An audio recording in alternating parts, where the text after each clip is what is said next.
7ই মে রাতের বেলা 7ই মে এবং 8ই মে এই 2 দিনে 202 জনকে আমরা পেয়েছি, যাদেরকে এই বিএসএফ বিভিন্ন কর্নারে পুশিং করেছে এবং এমন জায়গায় যে জায়গায় জনগণ নেই, জনবসতি নেই সেরকম জায়গায়। এবং আপনারা জানেন যে সীমান্তের প্রত্যেকটি স্পট তো ফিজিক্যালি অকুপাই করে রাখা যায় না, তো যে জায়গাতে কেউ ছিল না এরকম সুযোগে করেছে।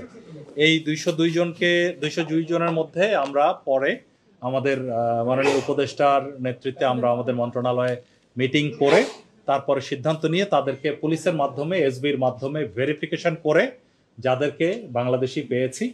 অ্যাকচুয়ালি এরা গত 2-3 বছর থেকে শুরু করে অতীতে 20-25 বছর আগে বিভিন্ন সময়ে নানান কাজে ভারতে গিয়েছিল।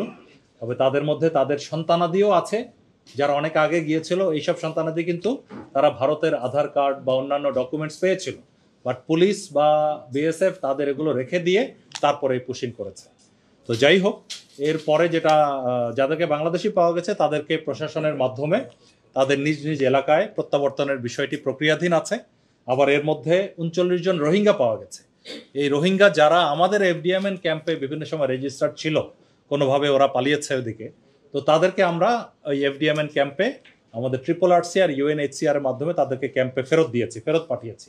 তবে এর মধ্যে একটি অ্যালার্মিং বিষয় হলো, যেটা মাননীয় উপদেষ্টা একটু হিন্টস দিয়েছেন, যে এর মধ্যে আমরা কিছু রোহিঙ্গা পাওয়া গেছে যারা ভারতের UNHCR এর রেফিউজি, ওইখানে রেজিস্ট্রেশন করা, আইডি কার্ডও আছে। এটা আমরা এই আমাদের দেশীয় UNHCR এর মাধ্যমে, আমাদের পররাষ্ট্র মন্ত্রণালয়ের মাধ্যমে এই জিনিসটা আমরা সবাইকে জানাতে চাই যে এটি একটি মানবাধিকার লঙ্ঘনের শামিল। যেই দেশের রেফিউজি সেখানেই তো ওখানে রাখা দরকার ছিল, যে তাদেরকে আমাদের হ্যাঁ আইডি কার্ড আছে, এবং আইডি কার্ডটা আমি আপনাদেরকে একটু যদি ক্লোজলি কেউ ছবি তুলেন এটা দেখতে পারেন যে এখানে আমরা 5 জন পেয়েছি। হ্যাঁ, একটা দেখাচ্ছি আমি, এই 5 জনের একটা দেখাচ্ছি এখানে। এই যে তার UNHCR, আপনারা ক্লোজ করলে জুম ইন করলে দেখতে পাবেন UNHCR IN মানে ইন্ডিয়া, হ্যাঁ, সেখানে রেজিস্ট্রেশন করা। তো এই 5 জনকেও আমরা, যেখানে এই 5টা আছে, আমরা এই বিষয়ে অভিযোগ দায়ের করছি। আচ্ছা, আর পুরো বিষয়টিতেও আমরা আমাদের UNHCR এ বলেছি, আর আমাদের RRRC যেখানে রোহিঙ্গাদের রেজিস্ট্রেশন হয় তাদের মাধ্যমে, এবং পররাষ্ট্র মন্ত্রণালয়ের মাধ্যমেও আমরা এটা প্রসেস করব। আর পুরো বিষয়টি তো আমরা বিএসএফ বরাবরের মতে ওরা কোনো স্বীকার করছে না যে এই বিষয়ে ওরা জানে না।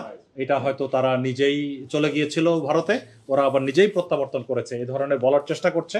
এটা আমরা মানছি না। আমরা ফ্ল্যাগ মিটিং করে প্রতিবাদ লিপি দিয়েছি, এবং একই সাথে আমরা আমাদের পররাষ্ট্র মন্ত্রণালয়েও করেসপন্ডেন্স করে এই বিষয়ে ভারতীয় পররাষ্ট্র মন্ত্রণালয়ের সাথে তথা পররাষ্ট্র মন্ত্রণালয়ের মাধ্যমে এটা ভারতের সাথে এই বিষয়ে আমরা প্রতিবাদ জানাচ্ছি।